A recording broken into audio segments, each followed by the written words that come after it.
Assalamualaikum warahmatullahi wabarakatuh. Selamat malam Bapak Ibu. Malam ini saya akan menyampaikan sebuah materi yaitu prinsip-prinsip mentoring. Sudah sangat terbukti bahwa kita ini tidak akan bisa mengerjakan bisnis networking seperti MW tanpa mentor yang tepat. Bahkan bukan hanya itu, sebetulnya dalam bidang apapun yang membutuhkan sebuah perubahan, kita sulit berhasil tanpa bimbingan mentor yang tepat. Karena lawan kita sendiri adalah diri kita sendiri, yaitu program-program yang ada di pikiran bawah sadar kita. Nah, contohnya saya sendiri lah. Saya sudah membaca buku-buku tentang kecerdasan finansial ya, seperti Rich Dad Poor Dad, Cash Flow Quadrant, dan sebagainya itu sejak tahun 99 ya.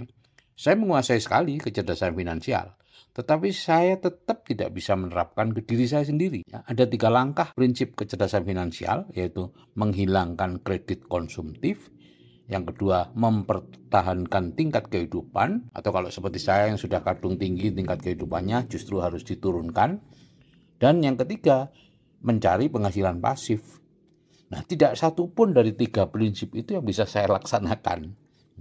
Baru di tahun 2004 lah, ketika saya sudah mendapatkan mentor di bisnis MB, saya bisa menerapkan prinsip-prinsip itu. Nah, di awal saya menjalankan bisnis MB, saya dimentori seseorang bernama Pak Limanto, yaitu berperingkat SP saat itu, tapi hanya sebentar saya dimentori, 1 bulan mungkin, karena beliau kemudian pindah ke Amerika. Setelah itu saya dimentori secara keroyokan, karena mereka atau upline-upline saya tahu kalau saya serius banget gitu ya. Prinsip-prinsip bisnisnya saya dimentori Pak Ojat atau Pak Sujat Nika yang Ruby Platinum. Sedangkan untuk pemakan produk ya, khususnya artistry, kami dimentori Ibu Eli ya, dan suaminya Pak Sudomo yang Ruby juga. Dan saat itu Pak Domo masih aktif sebagai pembantu rektor sebuah universitas swasta terkenal di Jakarta. Nah, yang sangat menarik dan akhirnya saya banyak belajar dari beliau adalah beliau hanya menempatkan diri sebagai pembawa pesan, bukan pembuat pesan. Jadi setiap kali saya menanyakan sesuatu, baik lewat SMS maupun telepon, ya jawabannya selalu sama. Wah, bagus sekali Pak pertanyaannya Pak. Oh sebentar saya tanyakan Pak Aldi dulu ya Pak ya. Saya konsultasikan Pak Aldi dulu. Pak Aldi adalah upline diamond kami. Nah besoknya barulah Pak Ojat nelpon lagi dan menjawab pertanyaan saya. Ya nelponnya sih selalu jam 11 malam karena itulah telepon yang sangat murah gitu ya. Belum ada handphone saat itu. Nah, jawabannya juga klasik ya. Yang sering saya dapatkan adalah, wah begini Pak, menurut Pak Aldi untuk bisa memahami hal yang kemarin itu, ya, dia sebut apa sih yang saya tanyakan kemarin, Bapak disarankan nih mendengarkan kaset KL sekian dan KK sekian ya. KL dan KK itu adalah kode kaset ya. KL itu kaset langganan, sedangkan KK adalah kaset kepemimpinan. Ya tentu malamnya saya diberi perintah itu ya besoknya sepulang dinas saya langsung ke Surabaya untuk membeli kaset-kaset itu.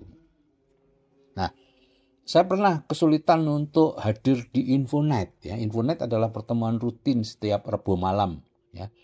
Rabu malam di Malang ya. Saat itu berbayar 20.000, jadi berdua ya 40.000. Meskipun hari Rabu prakteknya sudah saya tutup, tetap saya tidak bisa hadir. Karena selalu ada pasien yang melahirkan yang datang pada jam-jam itu gitu ya. Ada yang ya umumnya datangnya sih sore gitu ya. Dan melahirkannya pada jam-jam Infonet ya, antara jam 6 sampai jam 10 kan, waktu saya berangkat harus jam 6 udah berangkat kan, acaranya jam 7. Nah, jadi setiap Rabu malam jam 11 itu Pak Ojat pasti nelpon menanyakan apa yang terjadi di Infonet dan lain-lain, dan saya ya harus menyiapkan alasan terus mengapa malam itu tidak bisa hadir ke Infonet ya alasannya selalu sama, ada pasien, ada gini ya. Setelah hampir 2 bulan itu selalu terganggu ya, jadi setiap minggu tidak pernah bisa hadir ke Infonet. Terus Pak Ojat mengatakan, oke Pak, saya akan konsultasikan dulu ke Pak Aldi, kayaknya masalah Bapak ini serius, karena pertemuan itu menjadi kunci keberhasilan Bapak. Gitu. Nah, kemudian besoknya, Pak, dari hasil konsultasi, ya Bapak disarankan Pak Aldi membeli kaset ini, KL sekian, yang judulnya Membuat Keputusan. Ya udah, besoknya saya berangkat ke Surabaya, beli kaset, saya dengarkan, nah petunjuk-petunjuk di kaset itu saya jalankan. Dan keajaiban terjadi, Bapak Ibu. Sejak itu tidak pernah ada gangguan dari bayi yang mau lahir. Ya. Dan saya berdua bisa selalu hadir di pertemuan mingguan itu tanpa terganggu. Sampai akhirnya saya berhenti praktek 1,5 tahun kemudian. Ya. Jadi setiap Rabu sore, jam 6 paling lambat, kami berdua sudah berangkat ke Malang. Ya, kemudian acara selesainya jam 9 malam, kami pulang dan biasanya pulangnya kami mampir Andok Tahu Campur ya di depan Rumah Sakit Islam ya di Jalan Gajayana ke arah Batu itu.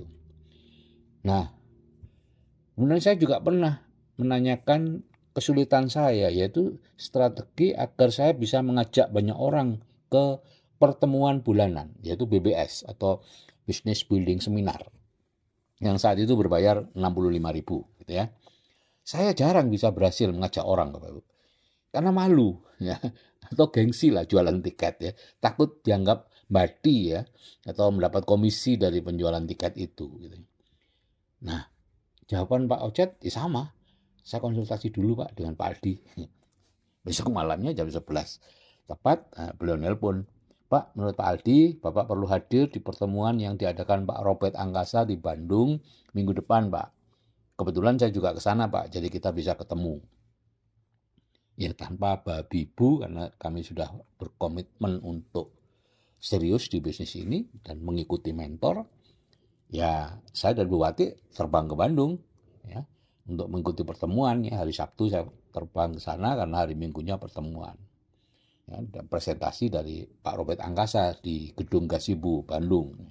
Nah, di sana saya melihat sendiri bagaimana Pak Robert itu menjual tiket BBS, melayani Abu dengan sabar, ya memberi kembalian dan sebagainya. Itu seperti menempeleng saya. Pak Robert saat itu sudah triple diamond dengan penghasilan ratusan juta sebulan. Ya, itu saja beliau masih mau menjual tiket, Pak. Kok saya yang baru 3%, ya, saya lupa 3% atau 6% ya, ini sudah sok gengsi. Ya. Nah, jadi setelah itu ya saya mulai bisa menekan ego saya dan mulai bisa menjual tiket. Nah, itulah cara Pak Ocet mementori saya, gitu ya. Jadi beliau tuh hanya berperan sebagai pembawa pesan dari Pak Aldi. Meskipun sebenarnya saya ragu juga ya, apakah semua pertanyaan saya yang remeh-remeh itu ditanyakan kembali ke Pak Aldi gitu ya. Nah, sampai kemudian peringkat saya sama dengan beliau yaitu Rupi dan bahkan nyalip Pak Ocet, maka Pak Ocet tidak lagi diizinkan untuk mementori saya ya. Jadi ketika saya menjadi eksekutif platinum ya, beliau tidak lagi mementori saya dan proses mentoring dipegang langsung oleh Pak Aldi. Nah, di situ saya kemudian sudah mulai agak sejajar dengan Pak Ocet gitu ya, bisa ngobrol enak gitu ya. Nah, suatu saat saya menanyakan ke Pak Ocet ya, mengapa beliau dulu tidak pernah menjawab langsung pertanyaan saya? Wow, jawaban beliau saat itu tidak saya duga karena saya juga belum tahu ilmunya ya. Beliau jawab begini, Pak Dokter, Pak Sigit, Bapak harus mendapat vibrasinya Pak Aldi Pak, yang diamond, supaya Bapak bisa cepat berhasil. Kalau vibrasinya dari saya Pak, maka bisa jadi apa nanti Bapak? Ya, jadi meskipun mungkin tidak ditanyakan ke Pak Aldi, tapi beliau selalu mengatakan menurut Pak Aldi. Jadi pikiran bawah sadar saya ke Pak Aldi. Jadi saya menyerap vibrasinya Pak Aldi. Ya. Wow, itu luar biasa Bapak Ibu. Itu ilmu yang sangat mahal. Ya. Jadi beliau mengatakan kalau vibrasinya dari beliau yang waktu itu Rupi, ya saya mau jadi apa gitu loh. Seperti itu gitu. Nah, saya bisa cepat menaik peringkat karena vibrasinya langsung dari diamond. Nah, selanjutnya ya cara seperti itu saya terapkan ke downline saya. Setiap mereka bertanya, bahkan ketika kami berhadapan muka, saya tidak pernah jawab langsung. Jawaban saya adalah, wah bagus sekali pertanyaan Ibu ya. Oke, saya nanti malam, ya saya tidak bisa jawab langsung ini, meskipun sudah ada gambaran sebetulnya gitu ya. Tapi saya akan konsultasikan dulu ke Pak Aldi, Pak. Bu, nanti malam. Besok Ibu akan saya kabari. Nah, padahal yang ditanyakan downline tadi adalah sesuatu yang sudah ditanyakan belasan orang sebelumnya. Dan juga saya sudah pernah juga menanyakan ke Pak Ocet. Jadi saya sebetulnya sudah memiliki jawabannya. Tapi toh saya tidak langsung menjawab. Ya. Karena saya ingin downline tadi juga mendapat vibrasi langsung dari Pak Aldi, karena menganggap jawabannya dari Pak Aldi. Nah itu. Nah setelah saya mendirikan grup Debaca, ya saya tidak bisa lagi menggunakan nama Pak Aldi ya, karena kami sudah beda sistem ya, dan beda dalam cara menjalankan MW. Jadi akhirnya ya terpaksa saya menjadi puncak atau orang terakhir yang bisa memberi jawaban. Tapi untuk Anda yang belum mencapai peringkat platinum, sebaiknya jadilah pengantar pesan dari upline.